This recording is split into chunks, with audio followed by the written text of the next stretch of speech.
Two equally charged identical metal spheres A and B repel each other with a force of 3 Newton. मान लेते हैं ये पहला sphere है A और ये दूसरा स्फीयर है B। ये एक दूसरे को रिपेल कर रहे हैं कितनी फोर्स के साथ? F का वैल्यू लिख लेते हैं, F equal to K। Equally charge है ना, इक्वली चार्ज है, पहले पे Q होगा तो दूसरे पर भी Q ही होगा, तो कितना बच जाएगा? K Q square. मान लेते हैं दोनों के बीच का distance R square. Another identical charge sphere C is touched with A। तीन स्फीयर्स हो गए A, B और C।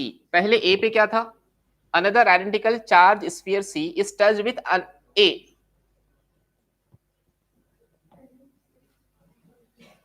A पे कितना चार्ज है? A पे है Q और B पर कितना है? Q। C का नेचर कैसा है? Another identical charge sphere C is touched with A। Charge sphere अनचार्ज है क्या? वो अनचार्ज है ना, ये क्वेश्चन में अनचार्ज है, सो सी पे कोई चार्ज नहीं है। ठीक है जी। Another identical uncharged sphere C is touched with A। C पे चार्ज नहीं था, C को टच किया किसके साथ? A के साथ। तो पूरे सिस्टम पे चार्ज कितना हो जाएगा? Q प्लस 0, मतलब Q। उन दोनों को सेपरेट कर दो, चार्ज कितना हो जाएगा? इसके ऊपर आ जाएगा Q/2 और ये इसके ऊपर एज इट इज रहेगा, इसके ऊपर भी आ जाएगा Q/2। Then place at the mid point between A and B। इसको रख दिया A और B के मिड पॉइंट पे C पर। The net force on C पे आने वाला नेट फोर्स कितना होगा? ठीक है जी। A पे चार्ज कितना आया? Q/2, C पर Q/2 और B पर Q। ये सारे एक ही नेचर के चार्ज होंगे ना, मान लेते हैं पॉजिटिव है। ठीक है। पूरा डिस्टेंस कितना था? R था। ये सेंटर में रखे हैं तो ये हो गया R/2 और ये भी हो गया R/2। अब C पर लगने वाले फोर्स है, सबसे पहले C इस स्फीयर B की वजह से रिपल्शन फील करेगा, उसको हम लिख लेते हैं force acting on C due to B। ठीक है। उसी तरह इस तरफ एक फोर्स एक्ट होंगी, कौन सा? Force acting on C due to A। हम वैल्यूज लिखते हैं, सबसे पहले FCB का वैल्यू लिखते हैं। FCB का वैल्यू कितना होगा? K पहला चार्ज Q/2, दूसरा चार्ज Q, दोनों के बीच का डिस्टेंस R/2 का होल स्क्वायर। मतलब फोर्स ऑन CB कितना हो जाएगा? K Q square divide by 2 R square into 4। 2 1 जा 2 2 जा, मतलब कितना हुआ?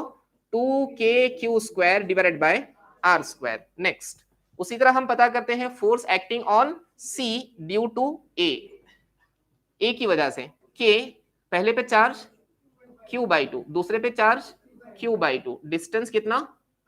R/2 का होल स्क्वायर। मतलब कितना हो जाएगा? K बताइए, Q स्क्वायर बाय ये 2 2 का हो गया 4 और ये हो गया R स्क्वायर बाय 4। ये 4 4 कैंसिल हुआ, मतलब रिजल्टेंट फोर्स बनी K Q square divide by बड़ी फोर्स कौन सी? ये वाली बड़ी। रिजल्टेंट फोर्स क्या होगा? दोनों का वेक्टर एडिशन, मतलब बड़ी वाली फोर्स है FCB। इस तरफ रिजल्टेंट फोर्स बनेगा क्योंकि दोनों ऑपोजिट है 180 डिग्री का, तो सीधा सीधा रिजल्टेंट फोर्स कितना बनेगा?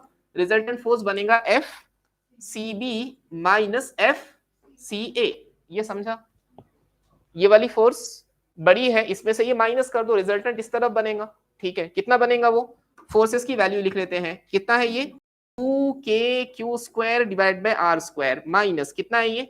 KQ square divided by R square. दो में से एक गया तो एक बचेगा, KQ square divide by R square. ये है रिजल्टेंट फोर्स ऑन C है ये KQ square by R square. और ये वैल्यू कितनी दी है पुरानी फोर्स की? उसने दिया है कि वो वैल्यू 3 इंटू 10 पावर -5 न्यूटन है, तो ये वैल्यू को हम लिख सकते हैं 3 into 10 power -5 Newton. So option D is correct, option D correct होगा।